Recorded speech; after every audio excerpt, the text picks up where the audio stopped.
أعوذ بالله من الشيطان الرجيم. بسم الله الرحمن الرحيم. سأل سائل بعذاب واقع للكافرين ليس له دافع من الله ذي المعارج. تعرج الملائكة والروح إليه في يوم كان مقداره 50,000 سنة فاصبر صبرا جميلا إنهم يرونه بعيدا ونراه قريبا يوم تكون السماء كالمهل وتكون الجبال كالعهن ولا يسأل حميم حميما. صدق الله العليم. அளவற்ற அருளாளனும் நிகரற்ற அன்புடையோனுமாகிய அல்லாஹ்வின் திருப்பெயரை கொண்டு ஆரம்பம் செய்கிறேன். கேட்கக்கூடியவர் வேதனையை கேட்டிருக்கிறார். அந்த வேதனை நிச்சயம் நிகழக்கூடியதாகும் நிராகரிப்பாளர்களுக்கு. அதனை தடுத்து நிறுத்துபவர் எவரும் இல்லை. ஏறி செல்லும் படிநிலைகளின் உரிமையாளனாகிய அல்லாஹ்வின் தரப்பிலிருந்து உள்ளதாகும். வானவர்களும் ரூஹும் அவனிடம் அந்நாளில் ஏறி செல்கின்றனர். அந்நாளின் அளவு 50,000 ஆண்டுகளாகும். நபியே, பொறுமையை மேற்கொள்ளும் அழகிய பொறுமையை. இவர்கள் அதனை வெகு தொலைவில் இருப்பதாக கருதுகின்றார்கள். நாம் அது அருகில் இருப்பதை பார்க்கின்றோம். அந்த வேதனை ஏற்படும் அந்நாளில் வானம் உருகிய வெள்ளையை போன்றும் மலைகள் கடையப்பட்ட வண்ண கம்பளியை போன்றும் ஆகிவிடும். மேலும் அன்று எந்த உற்ற நண்பனும் தன்னுடைய நண்பனை பற்றி விசாரிக்க மாட்டான். அல்லாஹ் உண்மையே கூறினான். அஸ்ஸலாமு அலைக்கும் வரஹ்மத்துல்லாஹி வபரகாத்துஹு.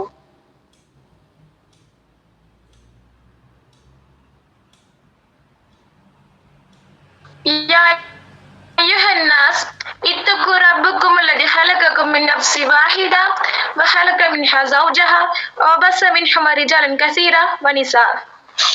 ربي اشرح لي صدري ويسر لي أمري واحلل عقدة من لساني يفقهوا قولي. ربنا آتنا في الدنيا حسنة وفي الآخرة حسنة وقنا عذاب النار. اللهم إني أسألك الهدى والتقى والعفاف والغنى. இங்கு நாம் ஒன்று கூடிய அனைவரையும் சொர்க்கத்தில் நோன்பாளிகளுக்கான சிறப்பான ரையா என்றும் வாசலில் நுழைய செய்வானக என்று பிரார்த்தித்தவளாக என் உரையை ஆரம்பம் செய்கிறேன். அஸ்ஸலாமு அலைக்கும் வரஹ்மத்துல்லாஹி வபரகாத்துஹு. நாம் மரணித்த பிறகு மண்ணறையில் அடக்கம் செய்வது மட்டும்தான் நம்மளுக்கு தெரியும். ஆனால் அதற்கு முன்னால் என்னெல்லாம் நிகழ்கிறது என்று நம்மளுக்கு தெரியுமா? இன்ஷா அல்லாஹ் அதை பத்தி தான் நம்ம இப்ப பார்க்கிறோம். என்னுடைய தலைப்பு என்னன்னா ரூஹ் பிரிவது. மனிதர்கள் இறந்த பிறகு மண்ணறையில் அடக்கம் செய்கிறார்கள். அப்போது அல்லாஹ் 2 வானவர்களை நியமிக்கப்படுகிறார். அவங்களுக்காக கேள்வி கணக்கு கேட்பதற்காக முன்கர் நக்கீர் என்று 2 வானவர்களை நியமிக்கப்படுகின்றார். அந்த வானவர்கள் அந்த மனிதர்களை பற்றி, அந்த மனிதர்களின் நம்பிக்கை, மார்க்கம், வணக்க வழிபாடு மற்றும் வாழ்க்கையை பற்றி விசாரிப்பார்கள். அது மட்டும் இல்ல, இறை நிராகரிப்பாளர்களுக்கு வேதனை செய்வதற்காகவும் அந்த மலக்குமார்கள் நியமிக்கப்படுகின்றனர். இந்த உலகத்தை விட்டு பிரியும் தருவாயில் நம்ம என்னெல்லாம் நடக்குது என்பது நபி ஸல்லல்லாஹு அலைஹி வஸல்லம் அவர்கள் ஒரு ஹதீஸ் மூலமா நம்மளுக்கு தெரிவிச்சிருக்காங்க. பரா இப்னு அஸீப் ரலியல்லாஹு அன்ஹு அவர்கள் கூறுகிறார்கள், நாங்களும் நபி ஸல்லல்லாஹு அலைஹி வஸல்லம் அவர்களும் ஒரு அன்சாரி தோழரின் ஜனாசாவையும் பின்தொடர்ந்து சென்று மையச் சாவடி வரை அடைந்தோம். அந்த ஜனாசாவிற்காக மன்னரை தோன்றுகின்ற சமயத்தில் நாங்கள் அனைவரும் நபி ஸல்லல்லாஹு அலைஹி வஸல்லம் அவர்களை சுற்றி அமர்ந்தோம்.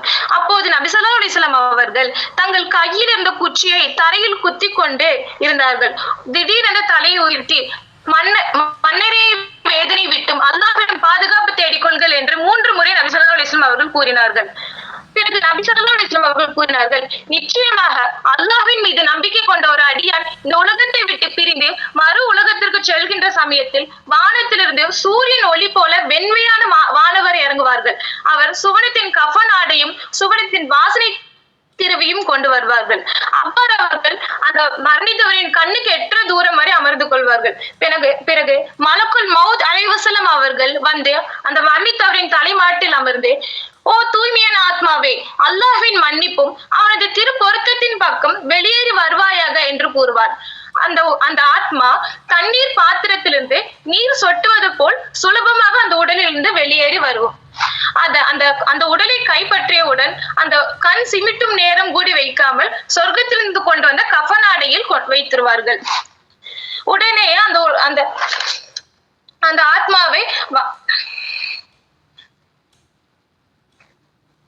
அந்த ஆத்மாவிலிருந்து கஸ்தூரி வாசத்தை விட மிக அதிகமான வாசனை வீசும். அந்த ஆத்மாவை வானத்தின் பக்கம் அழைத்து செல்வார்கள். அப்போது மலக்குமார்களின் ஒரு கூட்டத்தினர் இவ்வாறு பேசாமல் அந்த ஆத்மாவை கடந்து செல்ல விட மாட்டார்கள்.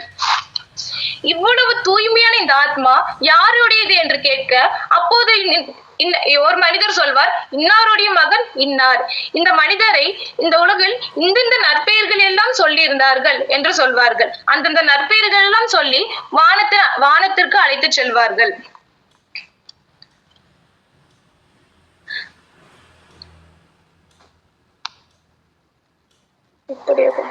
இப்படியாக அதற்கு அடுத்தடுத்து இருக்கும் வானம் வரை ஒவ்வொரு காவலர்களும் வானத்திற்கு அழைத்து செல்வார்கள். இறுதியாக 7ஆம் வானம் அடைந்ததும் அதனை கதவை திறப்பதற்காக கேட்பார்கள். அதற்காக திறக்கப்படும். 7ஆம் வானம் அடைந்ததும் கண்ணியமும் மகத்துவம் மிக்க அல்லாஹ் எனது அடியானின் செயலேட்டை இல்லியின், இந்த பூமியில் மிகுந்த இடமாகிய இல்லையின் என்னும் இடத்தில் பதிவு செய்ய வையுங்கள் என்று அல்லாஹ் கூறுவான். மேலும் அந்த அடியானின் உயிரை பூமிக்கே அனுப்பி வையுங்கள் என்று சொல்வான். ஏனென்றால் நான் எனது அடியானை மண்ணிலிருந்து தான் படைத்தேன், மீண்டும் மண்ணுக்கே அனுப்புகின்றேன், மீண்டும் மறுமை நாளில் மண்ணிலிருந்தே நான் எழுப்புவேன் என்று அல்லாஹ் கூறுகிறான். அவனது உயிர் உடலோடு போயிரும். அப்போது அந்த கபருக்கு 2 மலக்குமார்கள் வந்து அந்த மனிதனை அமர வைத்து கேள்விகள் கேட்பார்கள். உனது இறைவன் யார் என்று கேட்பார். அதற்கு அவன் எனது இறைவன் அல்லாஹ் என்று கூறுவான். மீண்டும் அவ்விருவரும் உனது மார்க்கம் என்று கேட்பார். அதற்கு அந்த மனிதன் எனது மார்க்கம் இஸ்லாம் என்று கூறுவான். மீண்டும் அவ்விருவரும் உனக்கு அனுப்பி வைக்கப்பட்ட மனிதர் யார் என்று கேட்பார். அதற்கு அந்த மனிதன் எனக்கு அனுப்பி வைக்கப்பட்ட மனிதன் அல்லாஹ்வின் தூதர் நபி ஸல்லல்லாஹு அலைஹி வஸல்லம் அவர்கள் என்பார். மீண்டும் அந்த மனிதர் வானவர்கள் உன்னுடைய இல்மு அறிவு என்ன கேட்பார். அதற்கு அந்த மனிதன் என்னுடைய இல்மு குர்ஆன் அதனை நம்பிக்கை கொண்டேன், அதனை செயல்படுத்தினேன், மேலும் உண்மைப்படுத்தினேன் என்று கூறுவான். அப்பொழுது வானத்திலிருந்து ஒரு அழைப்பாளரின் மூலம் எனது அடியான் உண்மையே கூறிட்டான், அவனுக்கு சுவனத்திலிருந்து ஒரு வாசலை திறந்து வையுங்கள், சுவனத்திலிருந்து ஆடி அணியுங்கள், சுவனத்திலிருந்து ஒரு விரிப்பை விரித்து வையுங்கள் என்று கூறுவான். மீண்டும் நபி ஸல்லல்லாஹு அலைஹி வஸல்லம் அவர்கள் பின்தொடர்ந்து சொல்கிறார்கள், சுவனத்தின் சுகமும் வாடையும் அவனுடன் இருந்து கொண்டே இருக்கும் என்று கூறுகிறார்கள். அவனுக்காக மன்னரை அவன் கண்ணுக்கு எட்டிய தூரம் வரை விசாலமாக்கி விரிவாக்கி கொடுங்கள் என்று சொல்வான். கொடுக்கப்படும். மேலும் அந்த மன்னரிக்குள் ஒரு அழகிய முகம் கொண்ட அழகான ஆடை உடுத்தி நல்ல வாசம் கொண்ட ஒரு மனிதன் வருவான். அந்த மனிதன் அந்த மரணித்த நபரிடம், உன்னை மகிழ்ச்சி அடைய செய்யும் இந்த நன்மையை கொண்டு நீ வாழ்த்துக்களை பெற்றுக்கோ, இது உனக்கு ஏற்கனவே வாக்களிக்கப்பட்ட நாள் தான் என்று கூறுவான். அதற்கு அந்த மனிதர், நீ யார்? உமது முகம் நன்மையை கொண்டே வருகின்ற முகமாக இருக்கின்றதே, நீ யார் என்று கேட்பார். அப்போது அந்த மனிதன் கூறுவான், நான் தான் நீ செய்த நல்ல அமல்கள் மனித உருவத்தில் வந்துள்ளேன் என்று சொல்வான். அப்போது அந்த நல்ல அடியான் இறைவனிடம் பிரார்த்தனை செய்வான், எனது இறைவா, எனது குடும்பம் மற்றும் செல்வம் பக்கம் நான் திரும்பி விடுகின்ற வகையில் இப்பொழுதே நீ மறுமை நாளை நிகழச் செய் என்று பிரார்த்தனை செய்வான்.